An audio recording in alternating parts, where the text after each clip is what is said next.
Hello' friends, আজি আপোনালোকৰ কাৰণে মই এজৰ ছেকেণ্ড পাৰ্ট ভিডিঅ'টো লৈ আহিছোঁ আৰু ইয়াত আমি গোটেই প্ৰশ্নবোৰ ক্ৰছ মাল্টিপ্লিকেশ্যন মেথড দি সলভ কৰিম। চ' আপোনালোকে ভিডিঅ'টো একেবাৰে শেষলৈ চাব। প্ৰথম প্ৰশ্নত কি কৈছে, সমীৰ আৰু আনন্দৰ বৰ্তমান বয়সৰ অনুপাতটো কিমান দিছে? 5:4। 3 বছৰৰ পিছত সিহঁতৰ বয়সৰ অনুপাত কিমান হৈ গ'ল? 11:9। তেন্তে আনন্দৰ কি উলিয়াব লাগে? বৰ্তমান বয়সটো। এতিয়া এই প্ৰশ্নটো সলভ কৰাৰ বিভিন্ন ধৰণৰ মেথড আছে। আমি অনুপাত সমান কৰিও কৰিব পাৰোঁ বা আমি যিটো ভেৰিয়েবল ধৰি কিনিও কৰিব পাৰোঁ, এক্স ধৰি কিনি। বাট আজিৰ ভিডিঅ'টোত আমি অকল ক্ৰছ মাল্টিপ্লিকেশ্যন মেথড দি অকল সলভ কৰিম। সমীৰ আৰু কোন আছে? আনন্দ আছে। সিহঁতৰ অনুপাতটো কিমান দি আছে? বৰ্তমান বয়সৰ অনুপাত 5:4। 3 বছৰ পিছত কিমান হৈ গ'ল অনুপাতটো?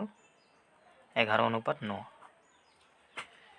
তলত কি দিব লাগিব আমি? বয়সৰ যিটো গেপটো। চ' প্ৰেজেণ্ট মই পি বুলি ধৰিছোঁ, এইটো প্ৰেজেণ্ট। বৰ্তমানৰ পৰা কিমান বছৰ পিছত গৈছে? 3 বছৰ পিছত, হয়নে নহয়? চ' গতিকে গেপটো কি হ'ব? 3। এতিয়া আমি কি কৰিব লাগিব? 5ৰে 9 পূৰণ কৰিম আৰু এই 4ৰে 11 পূৰণ কৰিম।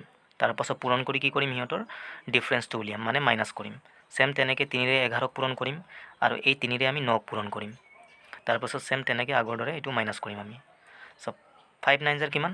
45। 4 11 জাৰ কিমান? 44। চ' মাইনাছ কৰিলে কি আহিব? 1 আহিব। এইটো হ'ল সিহঁতৰ ৰেচিঅ'ৰ গেপটো, মানে ডিফাৰেঞ্চটো। অনুপাতৰ কি আহিলে? ডিফাৰেঞ্চটো 1 আহিলে। এতিয়া আমি 3 11 জাৰ কিমান? 33। 3 9 জাৰ 27। এইটো মাইনাছ কৰিলে কিমান আহিব? 6 আহিব। চ' এই 1ৰ মান কিমান? 6। আৰু এটা কথা, যেতিয়া আমি ক্ৰছ প্ৰডাক্ট মেথডটো ইউজ কৰোঁ, সদায় ওপৰৰ অনুপাতটো ব্যৱহাৰ কৰিব লাগিব। ওপৰৰ অনুপাতটো আমি ইউজ কৰিম অনলি। তলৰটো যদি আমি ইউজ কৰোঁ তেন্তে ৰং হৈ যাব। চ' মনত থ'ব আপোনালোকে। এতিয়া কি সুধিছে আমাক? আনন্দৰ কি উলিয়াব লাগে? বৰ্তমান বয়সটো। আনন্দৰ বৰ্তমান বয়স কিমান? 4 অনুপাত আছিলে। 1 অনুপাতৰ মান 6 হ'লে 4 অনুপাতৰ মান কিমান? 4 6 গুণ 24। চ' কাৰেক্ট এনচাৰ কি হ'ব? 24। ছেকেণ্ড প্ৰশ্নত কি কৈছে? 6 বছৰ আগত কুণাল আৰু সাগৰৰ বয়সৰ অনুপাত 6:5 আছিল। 4 বছৰৰ পিছত তেওঁলোকৰ বয়সৰ অনুপাত কিমান হৈ গ'ল? 11:10। সাগৰৰ বৰ্তমান বয়স কিমান? এইটো উলিয়াব লাগে। কুণাল আৰু সাগৰ আছে ইয়াত আৰু সিহঁতৰ 6 বছৰ আগৰ বয়সৰ অনুপাত কিমান? 6:5। এইটো কেতিয়াৰ অনুপাত হয়? 6 বছৰ আগৰ হয়। মনত থ'ব এইটো। 4 বছৰৰ পিছত কিমান? বয়সৰ অনুপাতটো 11:10। এতিয়া ইয়াত টোটেল গেপটো কিমান দিব লাগিব? চোৱা, প্ৰথম অনুপাতটো কেতিয়াৰ হয়? প্ৰথম অনুপাতটো 6 বছৰ আগৰ হয়, মানে বৰ্তমানৰ পৰা 6 বছৰ আগত, হয়নে নহয়? প্ৰথম অনুপাতটো যিটো এই অনুপাতটো দিয়া আছে প্ৰথমটো, এইটো 6 বছৰ আগৰ হয়। আকৌ নেক্সট অনুপাতটো কেতিয়াৰ হয়? 4 বছৰৰ পিছত, বৰ্তমানৰ পৰা 4 বছৰ পাছৰ হয় এই অনুপাতটো। চ' আমি ইয়াৰ পৰা ইয়ালৈকে আহিব লাগিব।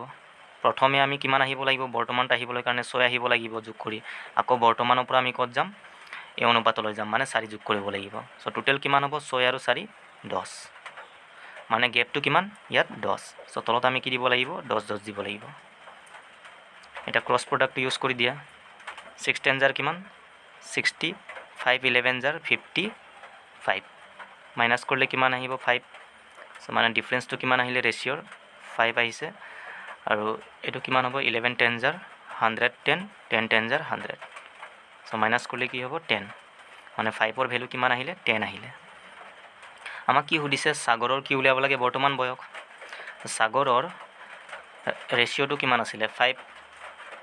চ' 5ৰ মানটো আমি ওলাই ৰাখিছোঁ কিমান? 10। গতিকে 1ৰ মানটো নুলিয়ালেও হ'ব।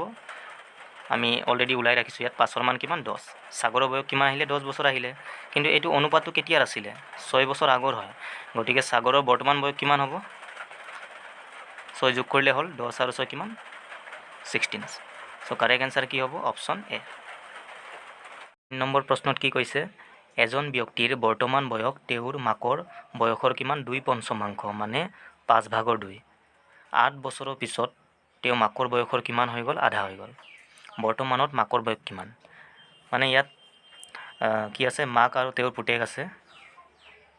মই মাদাৰ ধৰি লৈছোঁ আৰু পুতেকটো ছান। বৰ্তমানত সিহঁতৰ অনুপাতটো কিমান হ'ব? এই পুতেকে বোলে মাকৰ কিমান 2/5 মানে 2/5 মানে কি 2/5 মানে 5/2। মাকৰ বয়সটো আমি তলত ধৰি ল'ম। ছাপ'জ ধৰি লৈছোঁ মাকৰ বয়স কিমান 5।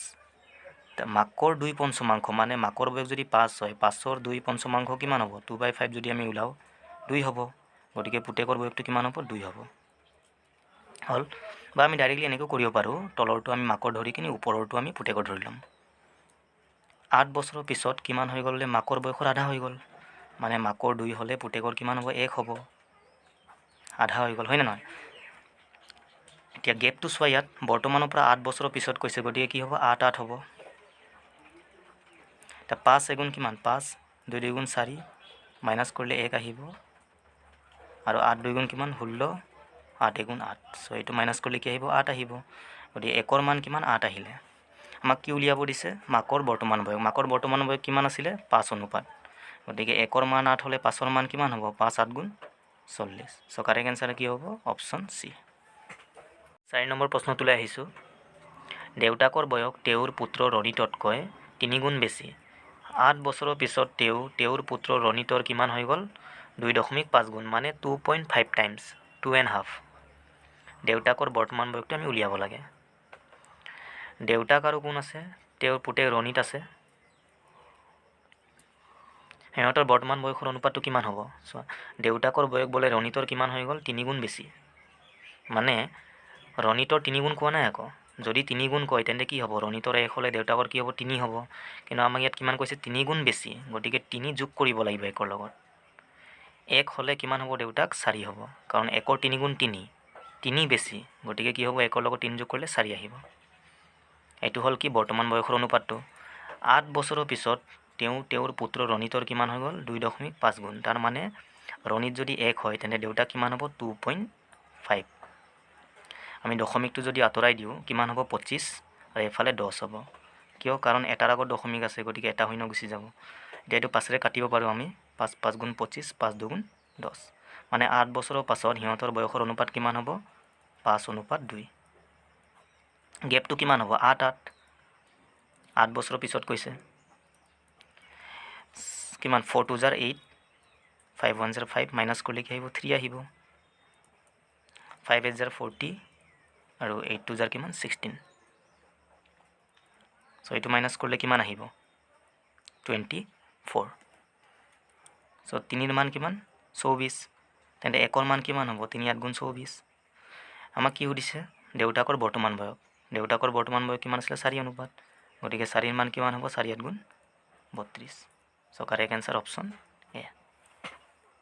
আজিৰ ভিডিঅ'ৰ লাষ্ট কুৱেশ্যনলৈ আহিছোঁ মই। 10 বছৰ আগত মাক আৰু জীয়েকৰ বয়সৰ অনুপাত কিমান 5:2 আছিল। 2 বছৰ পিছত তেওঁলোকৰ বয়সৰ অনুপাত কিমান হৈ গ'ল 7:4 হৈ গ'ল। দেউতাকৰ বৰ্তমান বয়সটো উলিয়াব লাগে আমি, যদি তেওঁৰ আৰু জীয়েকৰ বৰ্তমান বয়সৰ অনুপাত কিমান 5:2।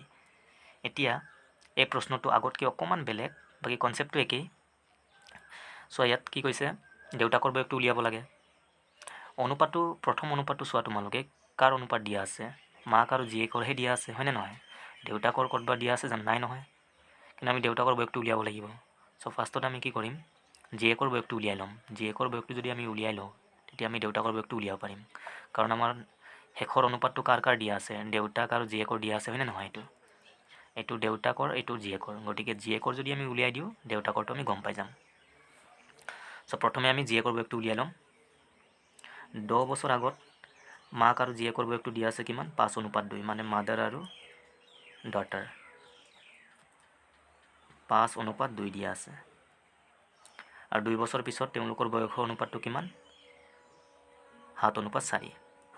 গেপটো কিমান হ'ব, প্ৰথম অনুপাতটো 10 বছৰ আগত আৰু ছেকেণ্ড অনুপাতটো কেতিয়াৰ হয় 2 বছৰ পিছত। 10 বছৰ আগত আৰু 2 বছৰ পিছত, চ' ইয়াৰ পৰা ইয়ালৈ গেপ কিমান হ'ব 12 হ'ব।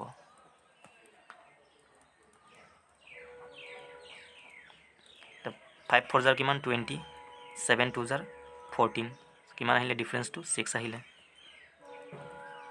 7 12 জাৰ কিমান 7 12 জাৰ কৰি চাব কিমান আহে 84, আৰু 4 12 জাৰ কিমান হয় 48 মানে 48 চ' মাইনাছ কৰা 36 আহিলে মানে 6ৰ ভেলু কিমান 36 চ' 1 ৰেচিঅ' কিমান হ'ব 6 হ'ব 6 6 গুণ 36 আমি প্ৰথমে জীয়েকৰ বয়সটো উলিয়াই ল'ম জীয়েকৰ বয়সৰ অনুপাত কিমান 2 অনুপাত 1ৰ মান 6 হ'লে 2ৰ মান কিমান হ'ব 2 6 গুণ 12 জীয়েকৰ বয়সটো আমি পাই গ'লোঁ 12 বছৰ কিন্তু এইটো অনুপাতটো কেতিয়াৰ হয় 10 বছৰ আগৰ চ' ইয়াত 10 যোগ হৈ যাব জীয়েকৰ বয়সটো আমি কিমান পালোঁ 12 আৰু 10 যোগ কৰি দিয়া 22 আহিব এইটো জীয়েকৰ বৰ্তমান বয়সটো আহি গ'ল এতিয়া আমি শেষৰ অনুপাতটো চাম 5:2 আছে এইটো কাৰ ফাদাৰ আৰু ডটাৰ চ' অনুপাতৰ মতে জীয়েকৰ বয়স কিমান 2 কিন্তু একচুৱেল মতে কিমান 22 চ' 2ৰ মান 22 হ'লে 1ৰ মান কিমান হ'ব 2 11 গুণ 2 11 22 হয়নে নহয় চ' 1 অনুপাতৰ মান 11 আহিলে 5ৰ মান কিমান হ'ব 5 11 গুণ 55 চ' কাৰেক্ট এনচাৰ কি হ'ব 55 বছৰ